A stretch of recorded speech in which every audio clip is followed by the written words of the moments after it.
I was on from Munina, YouTube so any Omaimo, any Amahuason, some iron Sakania Buano, and no, and I Edru Soya de Bremo, every Abaka Junction, Ewa Enkrako Poemu, this way to a close bring Cosidonia, any in social special ice and you more day, and a more air codging enough special drinks and also Muguahudo, Okana which the Madope Piano, will be a day a mouse, and you makoi, and a afro and Kaina Akabom Asuya Snake ID and American Seboy Air Bremo.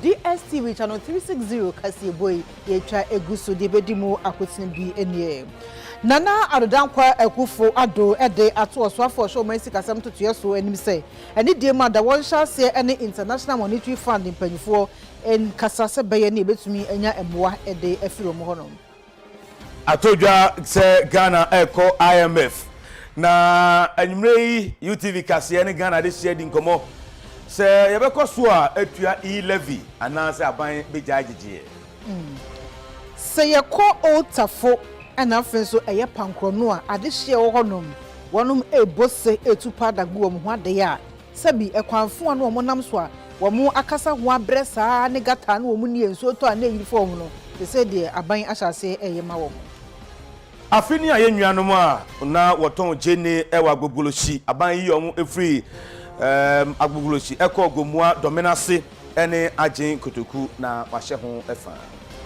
awusafo wei ene ensembia ebi eka ho na editie na edihwe ene aso no so krogian yede ebramo ewo YouTube so ewo enkran abeka janshi midin ade afia edutumwa mrosa mene David Ofori Safuafe ensemno enchemu eni atodwa se oman Ghana esikasam enyane naso isikasam atwape nti ebredu se Ghana yebeko IMF na ene UTV kase ye kaka ye ho ebra omampani dada John Dramani Mahama na ote adwa so efi 2012 ekozi 2016 no o de Ghana Eco IMF na sabre no na omampani His Excellency Nana Ado Dankwa Akufo-Addo na oye candidate enunti se mubekaya one Daily Graphic edi nkomo August bosome no mu ewafe 2014 emu and the UTV kase pese ye kaka ye ho na sabre no ensema ompani Akufo-Addo okan ye ebra John Dramani Mahama ade Eco IMF no ensema one Daily Graphic interview no okan no enuni on the capital market because we were now free of IMF tutelage, as it were. So 8 years later, for Ghana to go back under IMF scrutiny is the biggest possible indictment on those who have been in charge of the management of the national economy. It is as a result of that failure that we are now back under IMF, as it were, control. The second thing is, as a result of failure. It is a result of the failure that we're back under, of the failure of the government that we're back under IMF. The second thing is that it is the people of Ghana that are going to pay for the incompetence and the mismanagement of the economy. And that is the tragic part of this. People have put their trust in people who elected them into office. And they have so mismanaged things, and now, under the IMF program, undoubtedly, some form of austerity is going to follow the IMF program. The Ghanaian people are the ones who are going to bear the brunt of that austerity.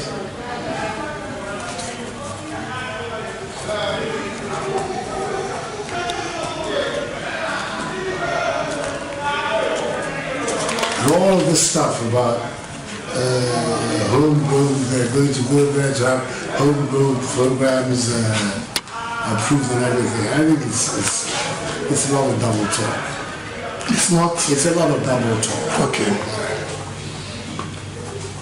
The so-called Senchi consensus has been torn up into pieces.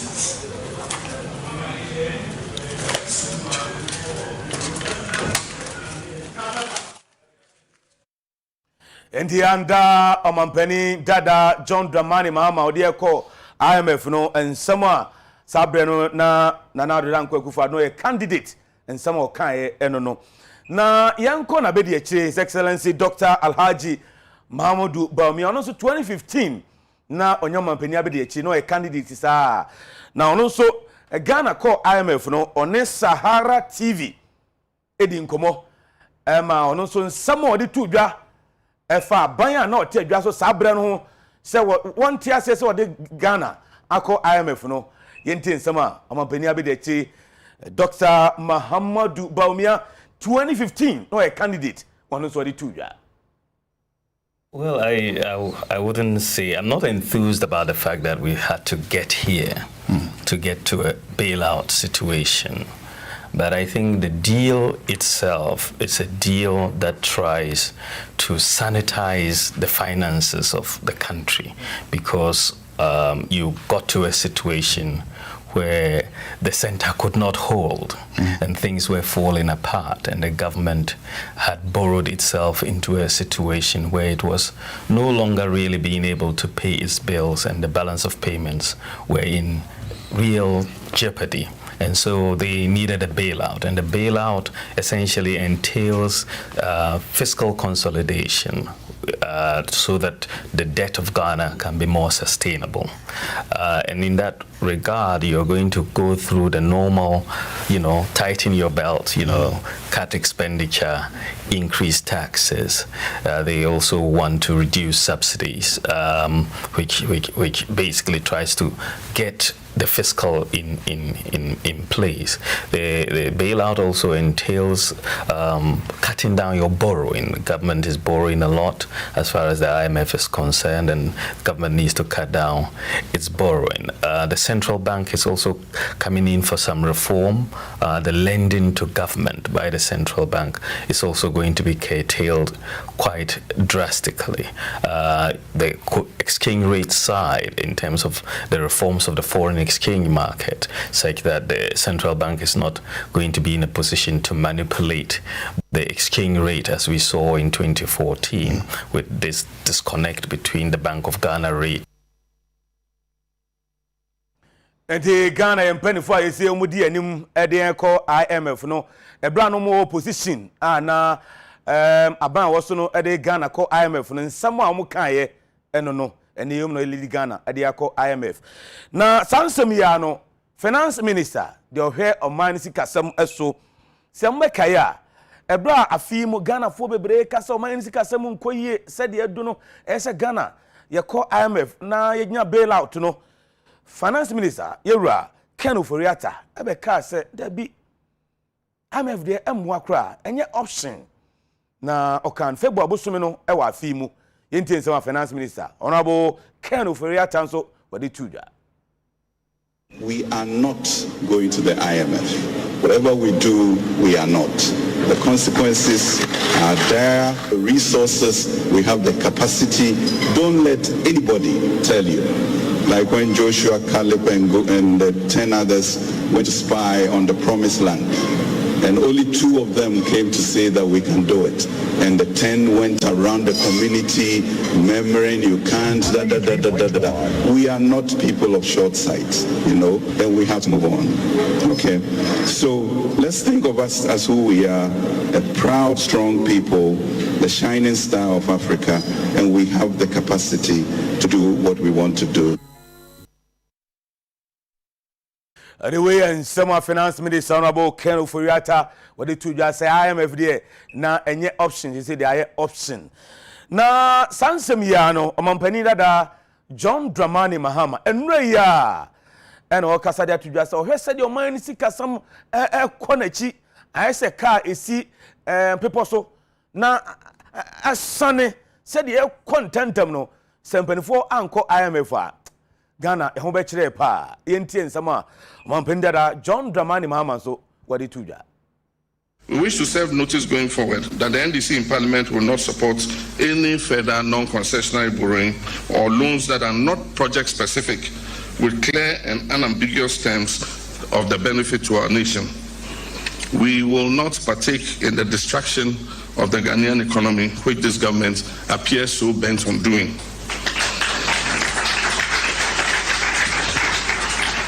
Perhaps the knowledge by President Akufo-Addo and his head of the economic management team and his finance minister that they will not be in government in the very near future to carry this debt burden has emboldened them to act so irresponsibly by borrowing this much under such exorbitant terms and conditions. It is also entirely possible that this unbridled borrowing binge is partly motivated by the fact that the personal fortunes of the finance minister and other regime actors have been significantly enhanced with the tens of millions of Ghanaian cedis that have accrued in their private firms as transaction advisory fees for all the bond issuances. Whatever the case may be, this appetite for borrowing has proven catastrophic for our economy and has done real damage. It is well known to every economic and financial watcher that the real problem with our economy is not what we do not have, it's not that we do not have enough money to spend on priority needs requiring more borrowing. It is that we have borrowed too much, and a chunk of our revenue is going into servicing that debt, leaving very little for anything else. If this revenue were free and available to us, we'll be in a much better place to meet many of our needs, and the rigidities and their attendant consequences on all sectors would have been eased. It is evident, therefore, that the solution to the problem lies with taking the bold steps to restructure our debts, to get some relief from pumping far too much revenue into debt servicing on an annual basis and channeling the savings into priority areas that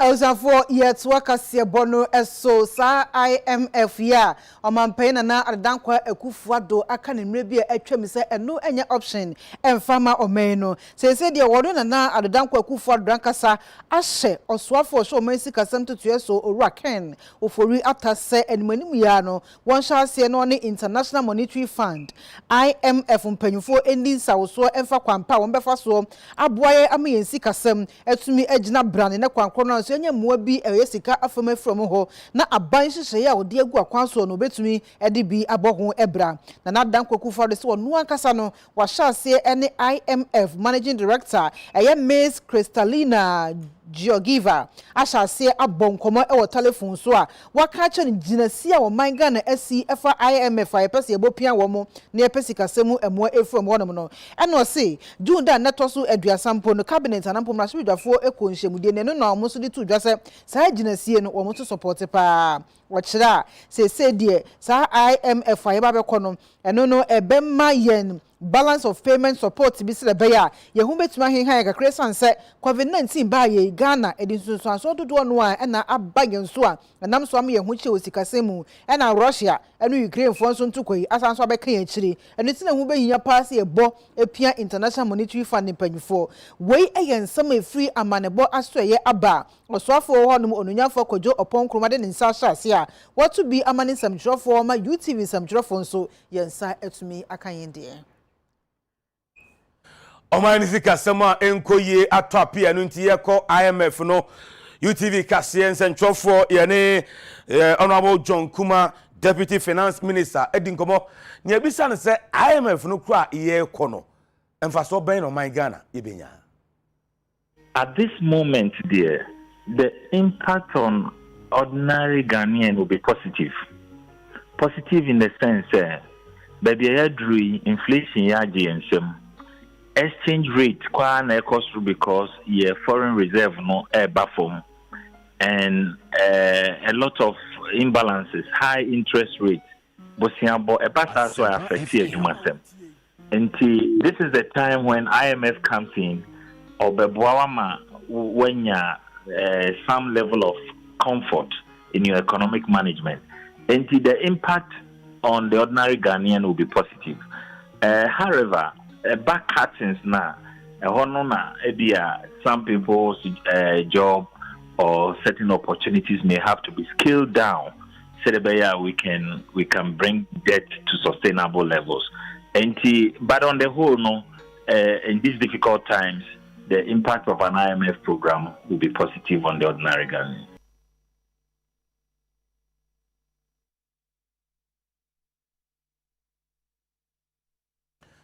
Sabra Ghana ye call IMF no ye bopini Honorable Kennedy Japan mrase ujani de made shewo Asin Central na ibisa se oti se Ghana call IMF no sign na osomu efa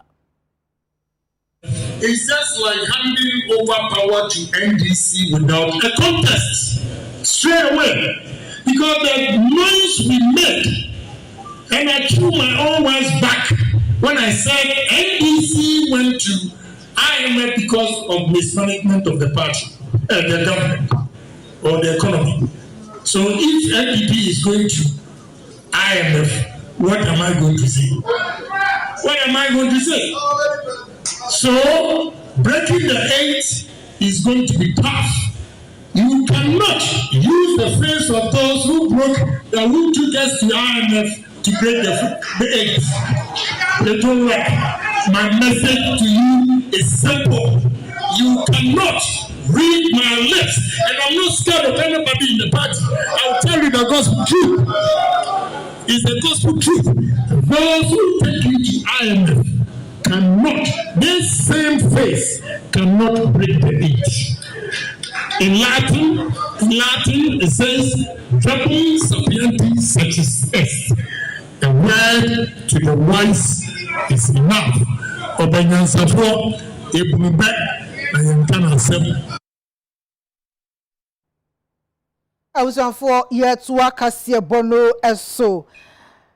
Aban ne ho hyase se ehiehia no e wosikase mu no de ne ti epimpim ye pa enu nti wo gina ya nampo si gina ye se sika ho adwade bi e bekoso e ye mobile phone so nampo internet no eso ne yade a o si etumi etua ho to a wode electronic transaction levy yi levy e ba ye enu nti no adwade bi e bekoso mobile phone no so ne yade a yetua eto 1.5%. Ani nyinanum Ghana for do no ekasati aye we no meda na edi nkan ene hyase aban ekiremu se be no betumi enya sika ede ayempotu djuwa ma Ghana for ye ho atumi anhenha ye ntino de sai 11 naba wo de no eto nchen a eno ka Ghana beyond 8 agenda no ho eno nso ebeso Ghana man asene anya sika bi ato agi se de be ya International Monetary Fund no mpo ye nso ho dan na kpapese etumi abo epion makwakope eboa na 11 ye hyase etu an bosumi mienu ani se die bomampena na adanko akufado ahye oswafo a wo hwe man sika sam tutu so owura Ken Oforiata say won bompia International Monetary Fund panyufo se de be ya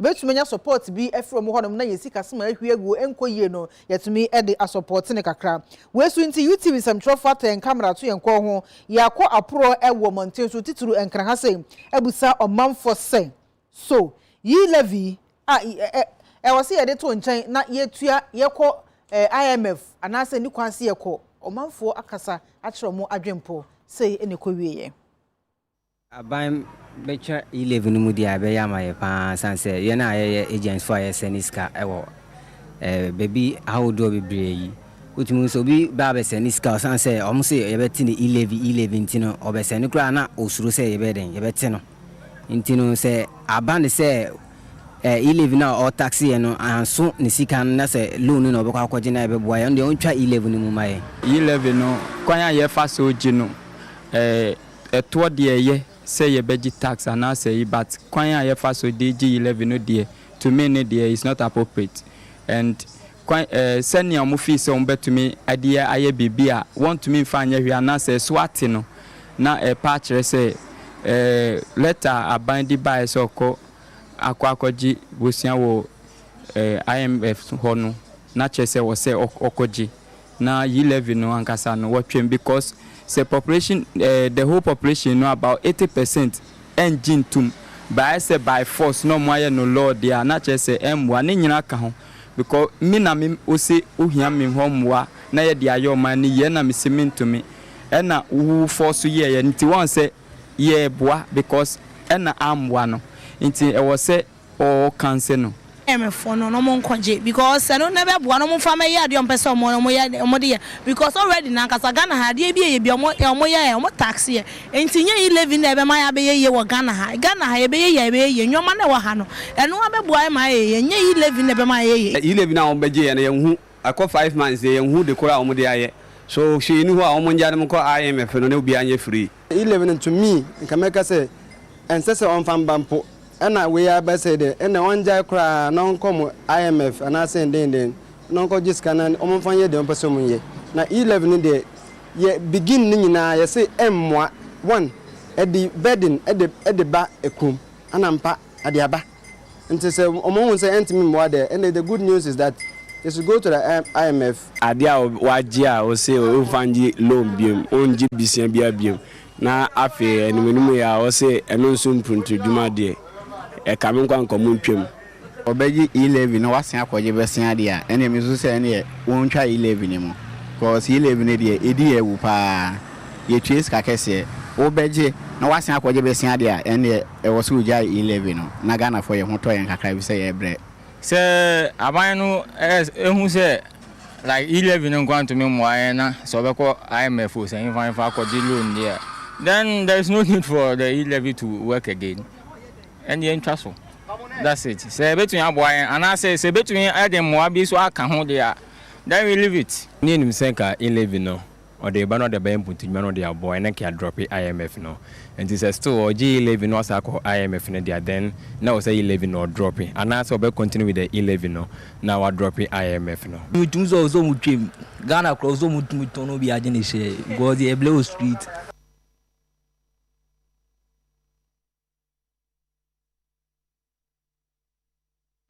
I was on for ye chair home abasisia.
Awesiafo ma wonyina akwa aba ebaka seboi eso na yeto so ne demo akọ ahoma no so ni nyina ne say IMF say de Ghana ye pese yekọ na yekọpem sikasemu emua kakra no yen tunsa afre ononyamfo Daniel Ochem Aboaje won ne kasama aban e sikasemu government spokesperson on finance o ahoma no so ne bobo enkomo obidum bie UTV enwumre kasebosunu honorable Madwe.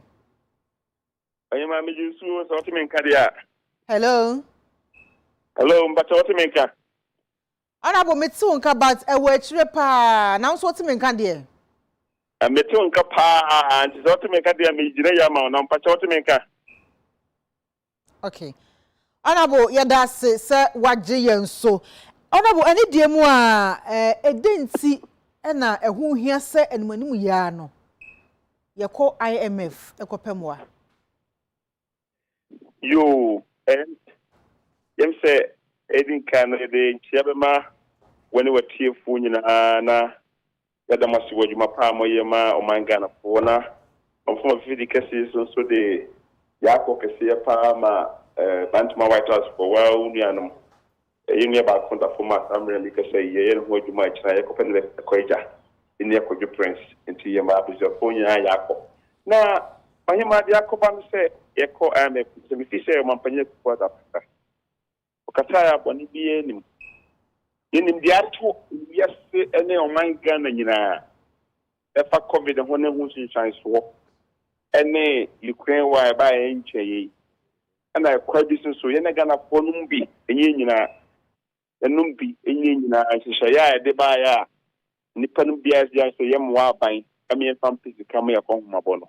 A copasa na sabi o mai sika samno e kopuma dan ye sa o mampanya kufu adone MPP abana kana siyentie dia e dia hu kuja IMF o betire dia nyina o kan nyina e dia chiri enti sa na akoba dia na akoba da akoba no se sika samno ho ayete enne ewiase nyina so for because of that COVID ne Russian war ya e kosui enti ama America for instance omu yomu hihye paju musikama America to interest rate ma na obi kutasika on fam magana wade ko obi akra obi yako wa mani bi anka ho a wa man treasurable interest rate ni bi anka ho wade sike ko e basa na esene mapi fu obu aye den oja hene ye upeti transport yi kan ekra na utimi fele 200 cedis na dia kodun kran enne ube konkran ya afele be commercial car wa fele be almost 450 and that the free commercial could do kind and yama enkoyi wo wiase nyina na bia kan ye o ma Ghana si swa e o man keto asabe ye bia bata mu nyina ma ene wiase ne diga ya open economy a ye de ho ebo wiase sika hihye bebrebe enti say yo go to crumple ne wa chi dia ko no bi dia ka no abre bi ahye koko ne dia ko e ko raw no bi dia ye fruit no abre bi sabe crude oil near the co ye bidi dia China ye pisika ya juma America ne World Bank na IMF inti ama o man no ye vulnerable to external factors that external factors no any some small internal factors and akabum and ama ewiase how I know we and who so na ye dia and amontu abankas wo to a union NDC for na Ghana phone bi antiase no yi levi ni kakra e binya kaka ho no anso ya ko moba ya dru ne amfe ho anko a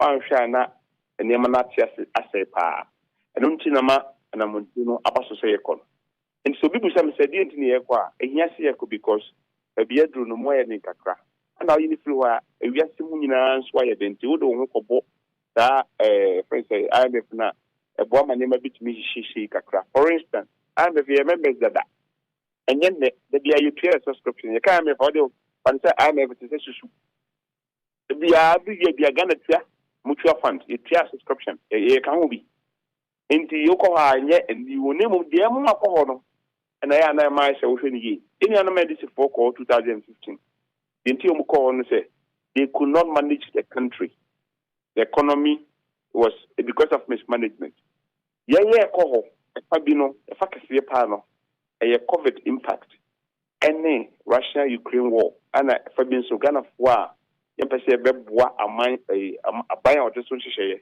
ana aka boma ɛsɛ yɛkɔ. Okay, honorable, now say NDC for months manage economy nti no mo call IMF mo de COVID impacts and afa Ukraine Russia war. Okay. Honorable, who say IMF no na Ghana say na MPP for instance some person be kokra and instead mo dey levy buy no. Na say see amu kwe does it mean say you levy no we are not going to continue to pay and now say still you better aso na yetua. Yo, me that sepa asema mo mpanyina kokwa do kan ye no say yen shasie ni umun kasa yen engage IMF ye be firi mu abade ohima afi ne ye be hyen komonase na wa hwe a enye ebenye nwa akora so baka se yire bi kwa fa bi nka ho because se ukwa IMF wa ya na nema kakra bi na oye de oye ne se sika a wuni no uni o ma uni da o sika nyina 100 cedi so be du o pese odi 150 on ti ase de baka cho se ada se we pese ka bi aka ho anase usika no expenditure di udi no ubete so intizon se MFC se bia ida bi bebo ene a obokora ka se enyire a ho him na na yentu interest rates no ama enye yensu a obeka for the meantime bia mon drop it okay dem mo drop it no so no bia na mo drop it this in high school bia better drop it o drop it no beka na ka tell say emrante be ba wa na ko no kra no drop you mu obeka tell say be obi in retirement I want me find for bia sha ba yumom. But the name of the brigade, I better to do one in the good Ben negotiate. And it is the idea of a peninsula of the class engaging. The best in my banner, I think the best with the best. Okay. The compassion. On the minds of Kabia Boy, who say Mudaho, or Mudu Manamanga Babajina, Chimanema for ye, let's say, I want the door, Idiaba, not all around what in the Egina, that ye not emphasis of one idea, Madia find the constitutionality. Eti minim de ba 2 years this year igina mu de but akoba say ile bi no bi kwa yan kwato ana ya bank 5% 1% ne de kaka ho a ni nyina nhihye na tiru na be kire Honorable Yemre Ninsi yebedo was papa pani chechemu a wode amaye abusafo ononyamfo Daniel Ochem Aboaje wono ene kasama aban ewo sikasam eho na ne no etwetwe nkomo ewo ahomane so no bongo efiamentu aso na Ghana yeko IMF bail out na yeka IMF no kra yeko no kra eye den bi obi nam kwan ho wono kra won tiase yenkwaji nchiremu yene Dr. Joseph Yensu or economist Kumasi Technical University. Dr. Joseph Yensu UTV so yamajo. Yo, meji musubebre. Yo, doc, where the ya brand konti say kasa Ghana ye ko IMF bailout. Obi onam kwan bi amabru akwakura bi otie kurase won tiase na e kire sen. Yo, where the enyume mechia atiefo nyina. Ade ba ko a e wo se oman no yehu ni se ebre nyina yebetimi atoto nyoma eyi na etoto nyoma ye e wo yisika semu a ebeboa eme yakoyanim tete ababe yedru no yedru ba bi to extend se Ghana yentimi atoto yenyema ye ntenuti amaye ho atweye nti opasa na e wo se aban no wo so no opemwa afri no organization which is the IMF International Monetary Fund I no ebeboa ema aban no tina tutu ne ho ni bibia yi eno kyerɛ ye I know sir International Monetary Fund no edisika eba beboa Ghana ban ama nyom atimi atutu yi esan se ba saade a omo conditions bi a omo nyoma bi a omo de be ka kyerɛ se wo se yemra ne emeboa wo dia saa nyoma we and was say if you to me boa utimi ya ebeboa mo oman na konanim one way the other no let us say wo oman no what declare yourself say you have gone bankrupt bankruptcy no say o say IMF no and you have to nyina ehu say wo de sebe senya wo atoto nyoma wo krom no enya ade obetimi aboa ema nyoma na akwanim saa so no say bi akwaje botia wo baabi e wo se wotua ho a wontimi so enkotua. This is the state of affairs of your nation. Inti who press IMF omna no mamebo. Na adeba ko se hu ni se Sebatana one way the other, let's say any got here at the man yen paying before. Because you were economic management team. I say economic management team no. Omo in yes from kwa omo betimi aboa ema sebe Ghana. Ye timi BPS na samaye. It is out to say, I do baby, a do a Daniel saying penny for a Ukraine war, a Russian war, a winning 7 or my Ghana, ye nim penny for winning years from Kwan, and Nana Kufuado MPP a bank can't say, 7 yet to castle. If you can't then you the first first can maybe make 2 cents can make me up what Emma Ghana Yakuini. If you knew as a German in say Ghana you want to. The MPP a bank Nana Kufuado Momo who say you want to. MSC and economic management in Omuntimi Moye, to 2 new men, Yanko IMF or Yanko Jemwa, na intimi Equanim. Nani now company say, IMF Betcho say, to see a woman as at Trapasa, into Sandia, in your say, the Tanya way, in Shishawe at the 2 amount. Now with this would ya, a bebwa Emma Dachi or my Negina, and no excess service to be do by the Ghana and see me engina at the 3 new May. You say here, moi, if you baby and say to me, Akoyemin, and no, a very disgrace to our nation. Sabi your professors were ha, your doctors were ha, parliamentarians can get in touch with them, seek for the advice and the ideas and directions. So, go a bit to the UK. Normally, in case of parliamentarians, or Muya or Muni academia, discuss Emma Academia, Ekama with research funding. I bet my boy, Emma, you make not to ye, na parliamentarians, Aquakokata, gain you no Ghana ha. You know Ghana how come put do baby a professor and academia and couple research. The research funders will couple to even to go and then to give to parliamentarians for them to base their decisions on that scope and we knew. It will be able to adding gurus no ha, but I was say do baby a politicians no Omakwan and my gurus no Eddie or Munim Dia Ebeboa.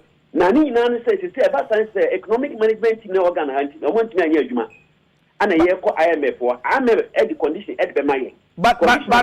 But dog, Eddie, how be brain? Never bu I to me. Yes, me Nani says, in case say IMF continuality, no, at the bar, service will make me the conditions the other say, service a do baby component, a one baby national service, no, and no more than 3 years and 4 more months. 3 years, man, for the accept that. So, if the conditions never attached to it, no, I never me, but then you now say it's not the first time. Every night, it's me IMF. But because of mismanagement in our economy, because we are talking about leadership just says, now you were talking about the situation, say, look at parliamentarians. I'm not saying that they shouldn't be given last rate of the things now, so but they do, but they'll say a share of minor yen, corner, year, corner. Maybe what MYA. Now let us look at it. We don't have money. But there are so many things we are doing in the economy at this time. MYA. All right. Obi Abekan say, hey, Cathedral, no Abekan, we have to sit down, analyze some of the things we want to do, and go according to our level. What we have, no, we have to work within that and make sure that the right thing is done. Doc, and come on, I had by a brain tea, you better was a brace, some you better shut up near my enough time anyway, didn't come on. Observe Dr. Joseph Yensu, or economist, Kumasi Technical University, and a D and Komono. Observe one and so Bijina. Oima. Bongo, when you need, she said, Bassa buying ye omu ye bibia, no more sa bossy can be gum on the accuracy. I was for your tray and one.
Adishima ma sama makwaba yetua kase bonu so amamo. Yo. Woni ana eton jeni no ewo agbogloshi no unse yetu omufiri ho. Ne yetu omufiri ho no ne echemu mienu. Yede ebi ko agin kotoku eno wo enkana ha. Ene edi bi nso ekọ Gomuadom na se no so emfimfim Matam Central Region. Na woni edi omukọ Gomuadom na se no afimu ani enam so amomu edi wo mafinhia na. Wo magina so asra ban se ne die mada. Eniema ahudu betumi aboa ama baabi omo no mani aka na adwadi ay contemporary ntam so dia ma omoboni bese social amenities wonhwe na wondum wonum bi. Afi pepepe nie ena yenuanom a na wo etonje ne ewo agbogrushi no yede efa bi ekopie mu ewo Gomuadom na se ye wo mfimfiri mantam na yede efa bi sikopie mu ewo aginkotoku a na wo nkrankodue mu ase wo nko ho na wo enkodi wo edwa nti afi eson ye no na ese ne fatase osoafo a wo ne hwe nkranpompuni mantam yi so a wo ne bo akiri dom ma saadwumadi ewie pe no kohwe se de wo masetena mu esi etie enu ntimi ne mu kasa yi no wakoho eye Gomuadom na se ene adehye a wo mudi dwa hono akotwetwe nkomo akohwese de omasetram esitie ama omo so afa akwanya ne so adana se enso e de omo hawo ba komiedu bi atoto osoafo yi anim se de beya osoafo no betumi aye amawo. Such as from the various places, that's Abobloshi, which first we are not be happy. We didn't happy for that, but today, Alhamdulillah, we realize that what the minister did, he did very well. He did good for us, and we pray. And I'm standing here in this city.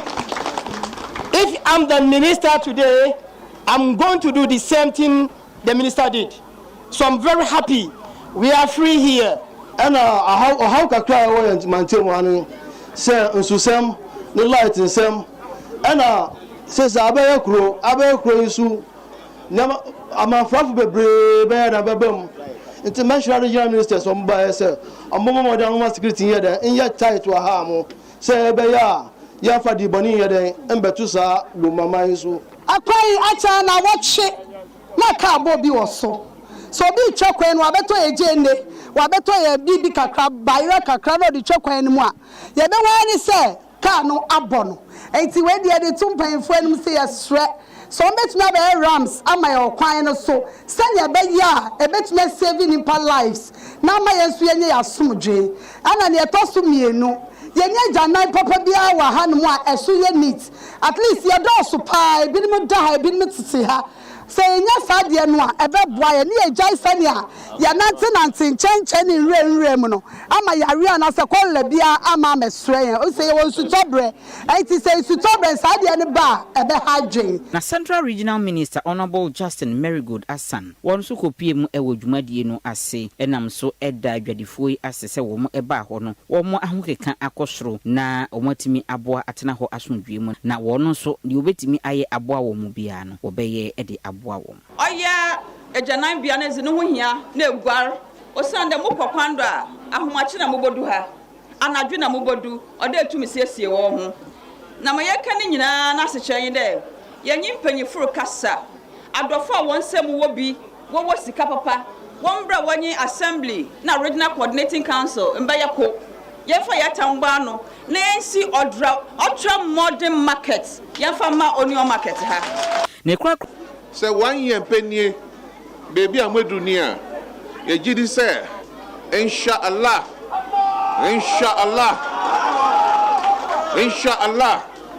another 5 years from today this place will be making history. Afe many regional minister ye din komo wa kire mi say wasase no hu wonsem ohwe assembly no hwe mo niama no ye digi say every day bia no bibi papa beba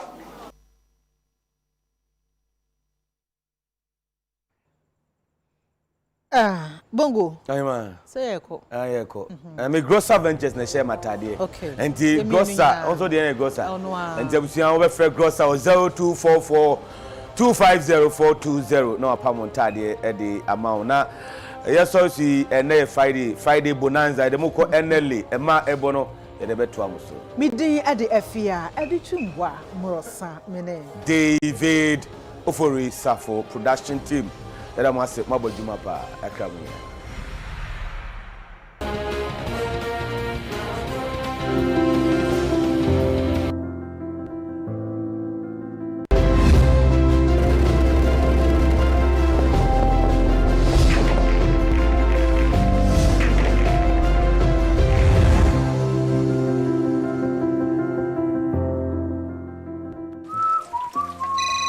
ready. 14, 72.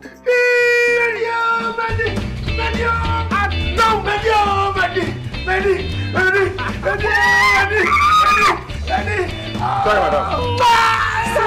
What is the cause of this jubilation? You won't believe it. The draw of the NLA Friday Bonanza just dropped all my numbers. Ditto. You can have my car. I'll buy new. You see, the new machine has made the process so fast and legitimate. Is that why you're jubilating? I had divine numbers and I played mine on Wednesday. Don't you worry. I'll buy myself a car. Now Wednesday and Friday, pena mumeni ajisano. She, we dem try you now. Tommy lie we see pe. What would you mean? Jai. Oh, we need to say mama kakra why na running so yeah. Why? The National Lottery Games are more rewarding than ever. They are for you with big dreams. With the NLA Games, you could now become legitimately rich any day of the week with less stress and wahala using our new points of sale device. NLA, development through game. They say fortune favors the brave. Hey, why feed that? Sweet to me anytime I stake 590. We win all before. We left 5 direct. No time to track time. So I depend 3 numbers and check out. Wait, fit in. Charlie, half time. I played the 2 short. My game is set for cash out. Next time, oh. Nah, obla your simple clear, Jimmy. 590 mobile and phone and extra 1 direct. Lucky na manka woman. Iye. Nkasa lete. Nah, no. Benna. Enedie. Payment. Hey, your time. The power to change your life is in your hands. It's your time. Play now on *959# or 590mobile.com.gh. Good evening and a very big welcome to the Brennan Hall inside the National Lottery Authority. Of course, your guess is as good as mine. Today is a Friday and it's a Friday bonanza. I'm sure you at home is ready and you have your ticket to make some money. It's Friday. Thank God it's Friday. You need to make some cash into your pocket. Exactly. No worry. Great. So today we have the biggest opportunity to join us in the main hall from the Nigeria Lottery Regulatory Commission, straight from Nigeria to help come observe our Ghanaian way of doing our lottery. So we have in the midst the Director General, Mr. Lanre Bajabiamela. Yes, you know the name. I've been rehearsing the name for the past 3 hours now. Anybody who asks me a question, I don't answer. Yes, joining him together with his entourage from Nigeria. A big welcome, sir. And we want to say Akwaba. Welcome to Ghana. Yeah, brothers and sisters. You know how we do them now. Thank you. So my name is Richard Asante. You can call me Calibos. I'm here together with Jessica Williams, and I'll be to me after me Akwancho him. Akwekusa Okaino and a dear. Edem Hanum IFFF. Yet we have dignitaries from Nigeria representing in the house. It's a pleasure to have you all here. You're very much welcome. And we all know that lottery is a game of chance, and NLA is no different. Any and everybody stands a chance of winning some good money. Great. And NLA, we are giving you 7 days, just a full week, as we've added, or we are adding our Sunday Asida draw to it. So you have 7 days to win money. Every single day you have the chance, or you stand the chance of winning some good money. Including 25th, the day Jesus was born. I'm telling you, no day is left out. Every single day is your day. So join the winning team. Do not be a spectator. Partake in the draw and win some good money. Let's go for a short commercial break. When we come back, we will be making you some money.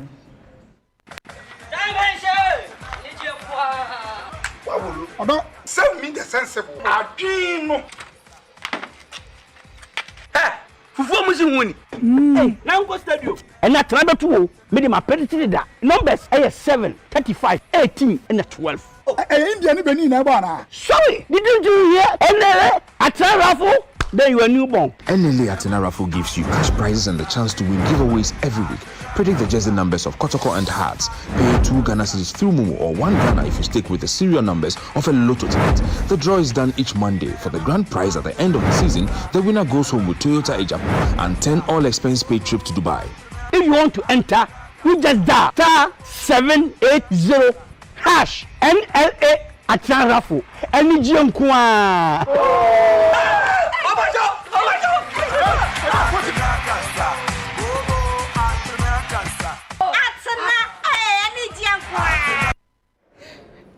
For Mr. and Mama Kwaba BM about Brennan Hall. Very much welcome back. You're watching us live on UTV. Sunday way there. It's all about our Sunday Asida draw. You can't miss it. You understand? It's an opportunity that no one can miss. You can be a part of our first win.